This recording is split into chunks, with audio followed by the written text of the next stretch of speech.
this topic dapat i-discuss siya Sir, hindi noong pa po nagre-record. Ayun na pala. dapat i-discuss ko siya noong September 30.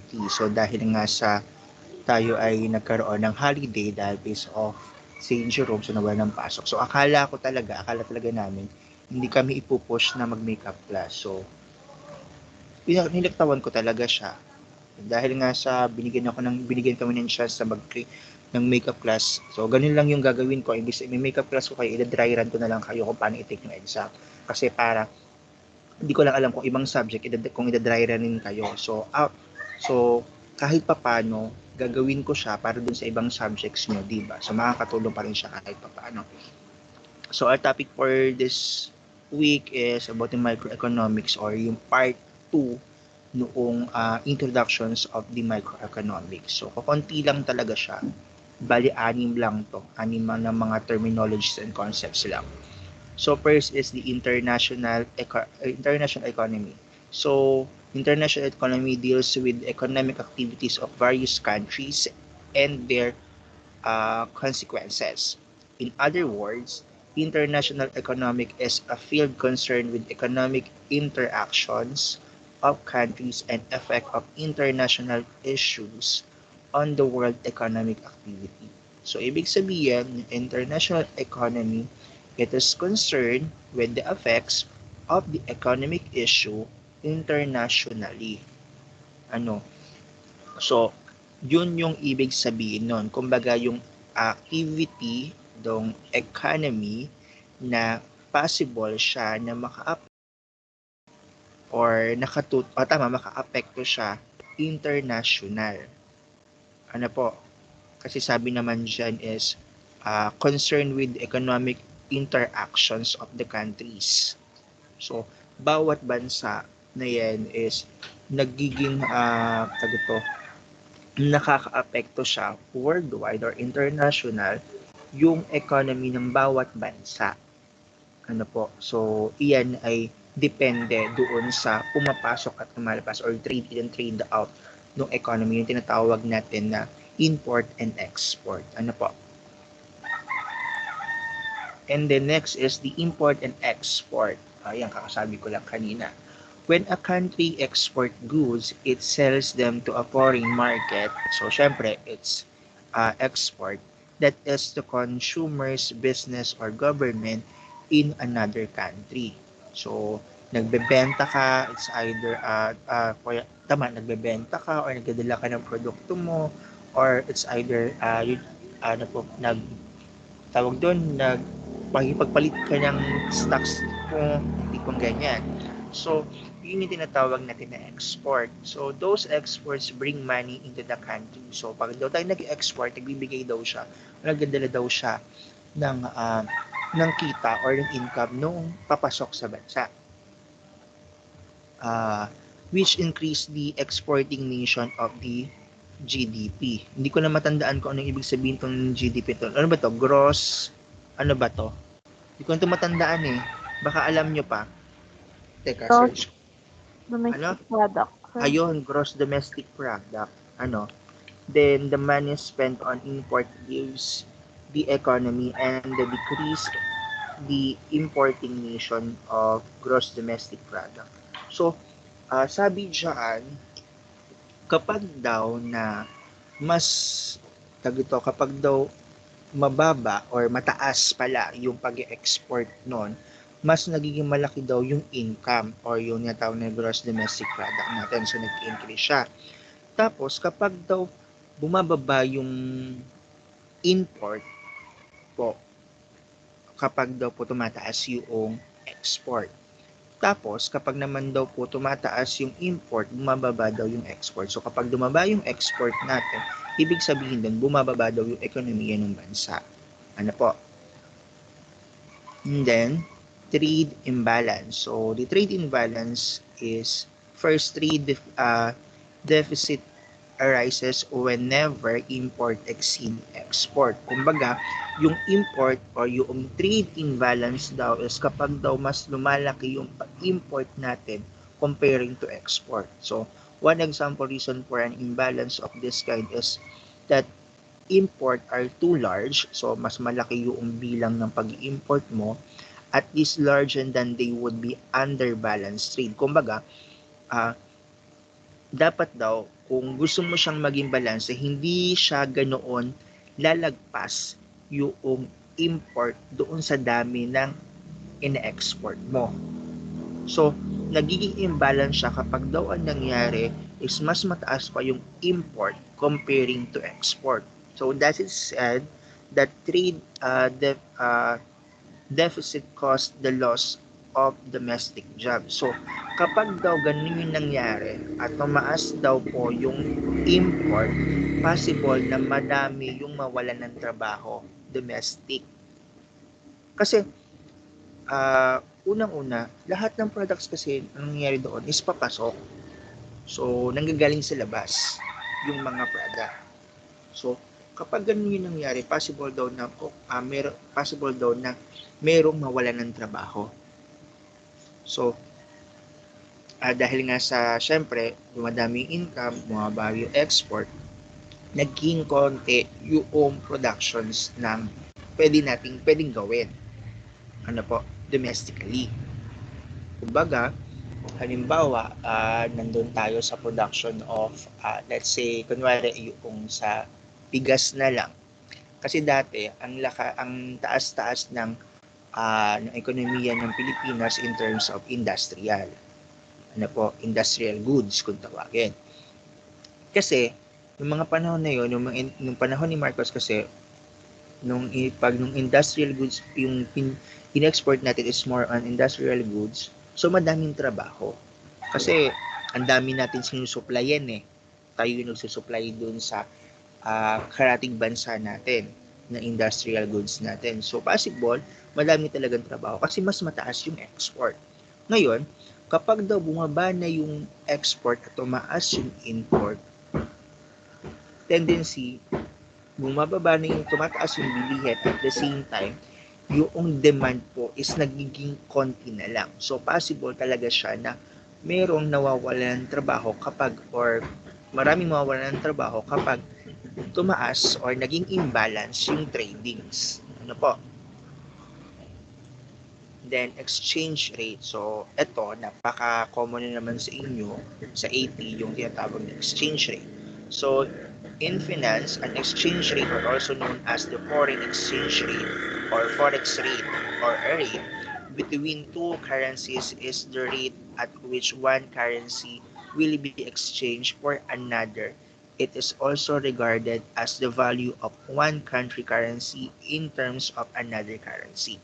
So, exchange rate, the value of the money of other country doon sa, kumbaga, another country and to another. Kumbaga, yung value nung money nilang dalawa. Kung yung rate noon, ano po. Then, dito ako medyo, di ko talaga to medyo maintindihan tong part na to, ano? Itong macroeconomic policy. So, macroeconomic policy aims to provide a stable economic environment that is conducive to fostering strong and sustainable economic growth. The key pillars of macroeconomic policy are the fiscal policy, monetary policy, and exchange rate policy. Hindi ko talaga itong maintindihan kasi hindi naman ako nagtuturo ng laws. Ang alam ko nasa nasa law 2 yata ito. Hindi ko lang matandaan pa. So, microeconomic policy is concerned with the operations of the economic as a whole. Ang pagkakaintindi ko kasi dito, kumbaga, yung economic policy na yan is nakatutulong siya para yung, kunwari, yung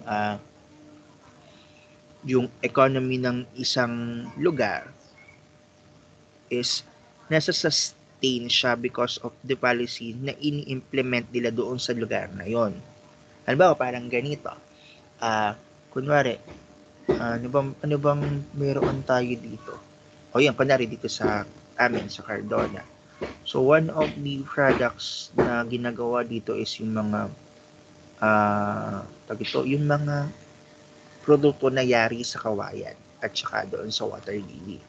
So because of that kind of product, kumbaga pinupush yung lugar na yon na ah, na mag-produce o tinutulungan ng gobyerno na palawakin or palaganapin yung paggawa ng ganong klaseng produkto na yari doon sa resources na meron yung area na yon. Yun yung pagkakaintindi ko. Kayo, you have any idea regarding this macroeconomic policy? Baka may ano kayo dyan, kasi binasa ko na to nung isang linggo pa. Hindi ko talaga siya magets. Yun yung pagkakaintindi ko. Kumbaga, gumagamit sila ng polisiya to RJ, ano ka? Ventilador mo. Oh, Ventilador mo, di kita matinig. sorry sir. Ayun na, May, okay na po. may kumukulo. O sige, anong idea mo? Ano sir, tama naman yung sinabi nyo. Ito yung pagkakaintindi ko na sinabi.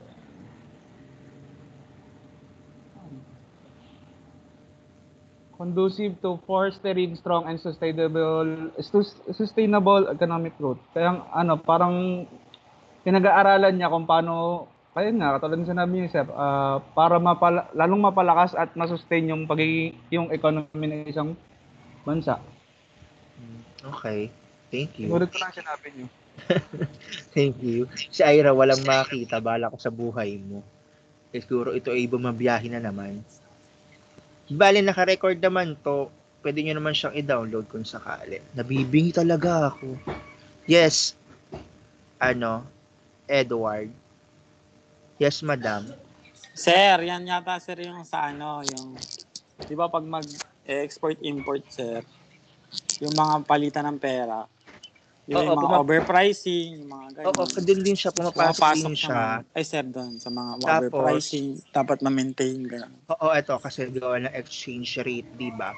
Yes, Tapos, sir. ang alam ko, umaano pa din siya, kumbaga, kasi policy siya kumbaga rule siya kung paano siya nila matutulungan yung area na yun. Or parang, yes, sir. Halimbawa, parang itong bansa na to, one of the economic policy is tulungan kung ano yung merong yung mga, ano man tawag doon, nakalimutan ko ng Tagalog ano ba yun? Yung kumbaga parang may kakayanan. Ayan, yung word, kakayanan. Or may potential na ma-develop or may potential siya na yung, kunwari, yung product na yun is pwedeng mas mapakalap pa nila or mas mapalago pa, yung tipong ganyan. Tapos, and lastly, itong budget deficits na to. So, a budget deficit occurs when expenses exceed revenue and indicate the financial health of the country. So, ibig sabihin is yung pagbaba or yung sobra-sobrang paggastos noong noong gobyerno.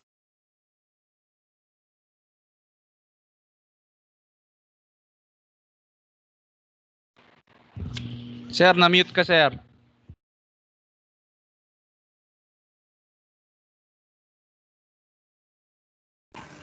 Okay, wait lang. Naglolo ko yung aking yung aking Ano ba yan, sir? Kala ko jowa ko lang naglolo ko, pati pala yung internet. Reset. Ayan, so Joke, yan nga, sir. yung parang kumbaga tumataas yung expenditures ng nung bansa, yung tipong ganyan. Okay. So, the government generally use the term budget deficit when referring to spending rather than business or individual. Kumbaga, dito sa budget deficit na to, mas nagagawa nilang mag-spend ng resources kaysa doon sa gawin siya as a business. Or parang ganito, halimbawa, ikaw, kunwari, meron kang savings. may pera ka. So, imbis na yung pera mo is gamitin mo siya for business to or to save the money, pero ang ginagawa mo siya is to igastusin lang siya in nonsense. Kumbaga, as in, waldas lang, ganyan, or kung ano man. Yun yung tinatawag natin na budget deficit. Kumbaga, gumagalaw sila.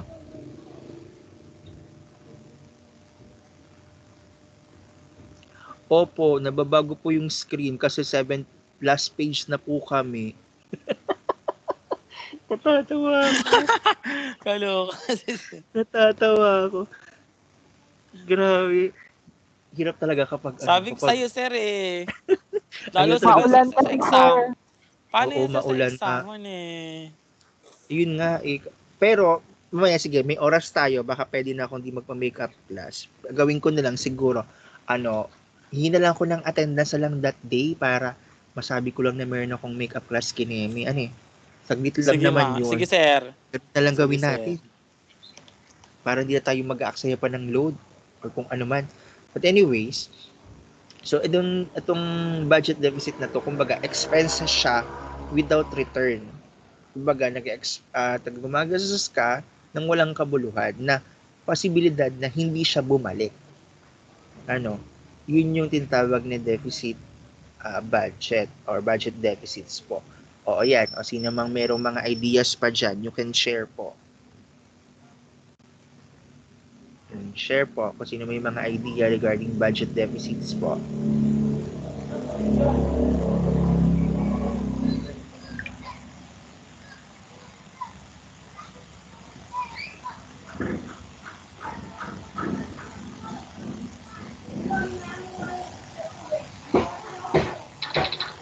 Hala, ako ba yung may kausap pa? So, anyway, ganito. Kung ayaw nyo na magtanong, sige, may tanong ka ba? Ay, may sabihin ka ba? Madam? Sir, mag-recite? Ano ka ba, sir? Mag-recite ba? Kasi wala kayong kausap. Sorry na, sir. Tayo lang dalawa magkausap dito, sir. Tayo lang. But anyway, ganito po kasi. So, ito, dahil may oras pa tayo, mahaba-haba pa. Ganito kasi ang mangyayari. Halimbawa, bigyan ko kayo ng sample, ha? Huwag nyo i-close. Okay, sir. Tingnan nyo yung Teams nyo. Meron akong ipopost doon sa Teams. Antayin nyo lang. Tapos, huwag yun ang sagutan. Just view or bahala kayo kung gusto nyo sagutan nyo. Pero madali lang to kasi for Okay, lang sir. siya. Okay, sir. Sample ko lang kato sa microeconomics. Nasaan ba yung inyong macro. Sir, uploaded na po ba tong file, itong PowerPoint nyo ngayon? Opo, naka-ano na po yan. Ito po yung screen. Oo, naka-upload na siya. Yung pangalawa. Eto. Nagawa ko na example ng exam. Pero hindi ko siya sample lang natin ito. Okay, sir. So, habang ginagawa ko siya, i-explain ko. The exam is available as early as 12:05 or 12:55 or 12:50. Yung time natin na exam. Tapos you only have 1 hour to take the exam. Sorry. Tapos, so as I said, available siya ng sakto na 12:50. So, pag available siya ng 12:50, pwede nyo na siyang sagutan. Kasi open na siya, available na siya. Ngayon, yung exam is hanggang alas 12 lang. Hanggang oras tayo? Hanggang alas 2 lang ng hapon. Pero, magbibigay pa rin ako ng additional na oras pa at let's say, kunwari 10 minutes or 15 minutes pa. Yung 15 minutes na yun is given time siya para mag-submit ng exam. Anong araw ngayon? Wednesday yan Wednesday, sige, sakto ko siya na ang exam, kunwari itong dry run natin. So, i-start ko siya ng saktong, anong oras na? 1:30. Saktong 1:35. 1:35. 35 p.m. Tapos matapos siya ng Wednesday. Ayan, Wednesday. Matapos siya ng saktong 10 minutes, gawin ko siyang 45 para may oras pa tayo kung sakali meron kayong mga concern pa. 1:45 p.m. o 1:45. Sir, pinakita niyo po ba sa screen? Hindi ko makita eh. Hindi, nagsisend ko pa. Wala pa ako nagsisend sa ano. Nagsisend pa ako. Tapos, mag-due date siya, kunwari, sasakto ko din siya ng Wednesday ngayon, tapos 1:45. So, hindi ko siya lagyan ng extension ng time pag-send, ano, or pag-submit. Ayan. So, wait nyo lang. Ginawa ko na siya. So, tingnan natin kung ano yung mangyayari, ha? Available siya at exactly 1:35. So, 1:35, mag-notify yan sa inyo, tapos pwede nyo na siyang buksan. And then, once you open the exam, yan, here's the consequences. Una, pag binuksan mo siya ng exam at hindi mo siya sinagutan, automatic yon. Ang ibibigay na score ni teacher ay 0. Why? Kasi, Sir, hapo? pagka binuksan mo tapos sinara mo uli. Wait lang. kapag binuksan mo at sinara mo ulit, at naisara mo, pwede mo siyang buksan ulit as long as the available is still as long as the exam is still available. Kumbaga meron ka pang oras para sagutan. So pwede 'yon. Ngayon, dahil nga po internet-based tayo, if ever na mag-close siya or mawalan ka ng signal na hindi mo inaasahan, okay lang 'yon. Kasi every changes that will happen on your exam is automatically saved. Ibig sabihin, kung ang nasagutan mo na is from 1 to 30 at bigla siya nag-close, meron pa rin yung sagot mo. Ano po? Ngayon, ito. I said nga, meron lang tayong isang oras lang para sagutan yung exam. So, sakto, 2:00, kailangan ipasa. Pero magbibigay pa rin ako ng at least 10 minutes para ipasa. Sir, bakit may 10 minutes para ipasa? Mali natin, hindi inaasahan, di ba? Pero wag naman sana. Habang nagpapasa ka, bigla nawalan ng signal, bigla nawalan ka ng load, bigla nawalan ng kuryente, o blah blah blah. Siguro, 10 minutes is enough na para makahanap ka ng way para mag-submit. Kasi, once na hindi mo kasi siya i-submit, makikita lang namin is view. And yung view na yun, is hindi namin siya mabubuksan, hindi namin siya ma-checkan. Unlike if we submit the exam, makikita namin yun at ma-check namin yung exam mo. Ano po? So, one of the rule of online classes, if kung hindi ka sure na okay or stable yung signal mo, it's better not to open or view the exam. Ayan, naka-open na. Naka-post na siya. Tapos mag-open siya ng 1:35. Ano po? Check nyo, antayin nyo lang po. Ano po? Yes po, Edward. Madam, tanong. Sir, Yes. sir? Hindi sir, totoo yung mag-open cam. Sabi real time daw po, tapos open daw po yung cam. Real time Hindi siya. Pero hindi open yung cam, sir. Open yung camera pa rin. Open pa rin. You can, you can answer your exam kahit yung camera. Kasi okay. Magkaibang windows na siya. Okay, sir. Kung naka-mobile kayo, pwede nyo siyang i-home lalabas yan. Okay, pwede sir. nyo siyang, or pwede nyo i-back lang. Pero hindi nyo i-add yung wala. Pwede nyo i-back lang yun. Tapos open your Microsoft Teams to the subjects. Makikita nyo doon na maging available. Ito, share ko ha. Wait lang. Sir, quiz yung na-share nyo eh. Na-i-up nyo. Ito, hindi ko pa siya ito pa lang, bago pa lang. Ito yung inyong, nasa na ba yun? Wala yung inyong AIS. Ito.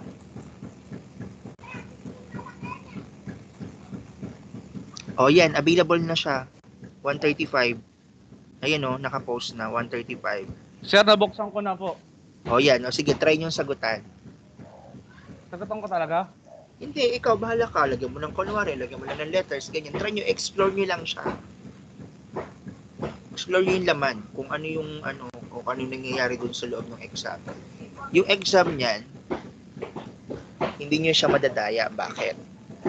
Kasi, di ba ilang kayo? 21 kayo. So, possible question dyan, aabot yan ng bawa, 50 questions. Hindi kayo magkakapare-pareho ng tanong sa magkaparehong number. Parang nakarambol, sir. In short, yes. In short, nakarambol siya at nakashuffle yung question. Oo nga, sir. O, hindi ka talaga kayo magkakapare-pareho dyan. Opo. Bali, sir, tawag dito. Yung pag binuksan mo siya, pwede mo siyang balikan, ganun. Yes. So, tinan mo, try mo siyang i-close tapos i-open mo ulit. Okay. Close mo. Tapos open mo ulit. Na-open ko na ulit siya. Ayun pa rin. Ayun pa rin. Di ba? Kung ano yung iniwanan mo, ganun pa rin siya. Kasi automatic yan, nagsisave. Opo. Tapos ngayon, kung tapos ka na, submit mo. Pakita ko sa inyo kung ano lalabas sa akin ha, para aware kayo. O yan. So, yung mga hindi nag-view, na to turn in, hindi siya na-view. Tapos yung iba naman, ito, naka-view na to. So, kapag naka-view yan, hindi ko siya mabubuksan. O, try nyo mag-submit. Ikaw, RJ, mag-submit ka. Sir, ng mga sagot ko? Oo, isubmit mo siya. Hindi ko alam sagot, sir eh. Huwag mo lang, ilagyan mo na lang kahit anong letter, kahit masiro, okay lang. Ano ka ba? Okay, sir. Baka mag-reflect sa grade ko eh. Hindi, wala yan. OA naman. Ano lang to, ano ka ba? Okay na, sir, nag-submit na ako. O, nasaan na Few yun? results na ako. 0 out of 10. 0 out of 10. 5 question lang talaga yun. O 10 items pala. Pero 5 questions. Nasaan na yun? Ito. Ba't macro quiz? Macro quiz? Oo, sir, yun yung nilagay eh. Ano ba nilagay ko? Opo. O eto, mga nag-turn in na kayo. Ay, hindi ito yun, Dick. Hindi ito. Sabi niyo naman, Ito. sir. Itong micro. Ito nga, sorry. Microeconomic Sir, quiz. Ito, tingnan nyo ha. Nakita nyo sa screen? Ito, nakiklik siya. So, pwede ko siyang i-open. Yes, sir. So, kapag in-open ko siya, o sakali pwede ko siyang checkan. Pero kapag hindi mo siya na-submit, eto siya, view. Viewed lang. Oo. Okay. Hindi ko siya makiklik. Hindi ko siya mabubuksan. Oh. About dun sa, di ba, nagsagot kami. Meron ako napansin na di ba, minsan tama yung sagot, kulang lang ng S. Mali na yun. Yes po. Ay, ganun. Yes, ganun siya ka-sensitive. Oo, sir, ganyan yung nangyari sa akin. Mali yung micro, macro. Oo, dapat. Ganun siya ka-sensitive. Kapag kahit nga lang maglagyan, kahit mag-double space ka, imamali niya yon. Kaya hanggat maaari, dapat talaga siya i-submit. Kasi kapag na-submit namin siya, halimbawa, for example, ito sa'yo, RJ. Pag na-submit namin siya, as nakita ko kunwari, magkulang lang siya ng kunwari ng isang letter lang, kunwari S, kunwari cycle yung sagot, cycles yung sagot, tapos ginawa mo cycle lang. So, pwede ko naman siyang, pwede ko siyang i-accept ng score. Pwede ko kasi siyang i-edit dito, gawin ko siyang 2. Ganyan. So, kapag na-close ko siya, may score ka na. Mag-check pa rin talaga kayo ni sir. Oo, i-check pa rin naman namin kahit pa paano. Hindi naman kasi pwede nang gano'n na lang ba? O, tingnan mo, kapag na-i-refresh ko siya, tapos buksan ko ulit. So na yun, Gison. O yan, may score ka na. Di ba? Ayun yung purpose ng pag-turn in. Pag naman na-view mo lang at di mo na i-turn in, hindi ko talaga siya ma-open, masisiro ka talaga. So, ibig sabihin, hindi mo sinagutan pero binasa mo yung mga tanong. Ngayon, sir, naka-view lang ako. So, if ever naman na ganun yung mangyari, alimbawa, kunwari, meron kang internet problem, may internet difficulties ka. So, on that case po, kung hindi mo siya sasagutan, sabi ko nga, huwag niyo i-view. Kasi katulad nito, nakalagay not turn in. So, kapag ganito yung not turn in siya, ibig sabihin, hindi niya tinik, meron pa siyang chance sa sagutan yun. Kumbaga, nasa teacher mo kung kailan ka bibigyan niya ulit. Kumbaga, yung tatawag natin na special exam. Diba? O kaya naman ay second batch. It's better na wag mo na lang i-view. Wag mo na lang i-open kung hindi ka talaga sigurado dun sa iyong sa iyong connection. Oo, kung hindi mo ka siya kayang sagutan at hindi ka pa wag mo ka na lang magsagot. Pero hindi siya advisable na hindi mo i-take yung exam. Kumbaga, kung may problema lang talaga doon sa signal, saka lang. So sir, kailangan okay talaga yung signal mo, ganun. Oo, okay talaga yung signal mo. Lalo na kapag magsasubmit ka. Pero hindi naman kasi kailangan nito ng yung sobrang bilis ng ng internet. As long as basta dire-diretso. Pero okay lang naman din mag-solve. Ang mahalaga doon, nasasagutan mo siya at same time mapapasa mo siya on time. Yun. Nakuha nyo ba? Yung ibig kong sabihin. Yung iba, sir, hindi nila naiintindihan, putol-putol po. Tsaka hindi rin nila mag-video. Gano'n. Putol-putol yung aking audio? Opo, sa iba, sir. Kasi nga walang signal, sir. Dahil maulan. Sa club naman. So, dahil dyan, kasi kahit hindi ko kasi din siya ma-upload kasi sa Messenger kung sakali gawa ng naman, napakalaki. Totoo lang, napakalaki ng file, 200 plus umaabot yung file. Try ko na lang, sir, putol-putulin mamaya, tapos send ko sa kanila. Oo, sige, ganun lang yung gawin mo. Oo. So, ayan. Sir, ba't ganun, sir? May tanong pa pala ako. Minsan, hindi ko makita yung video natin. Oh? Sir. Anong gamit mo? Laptop, tsaka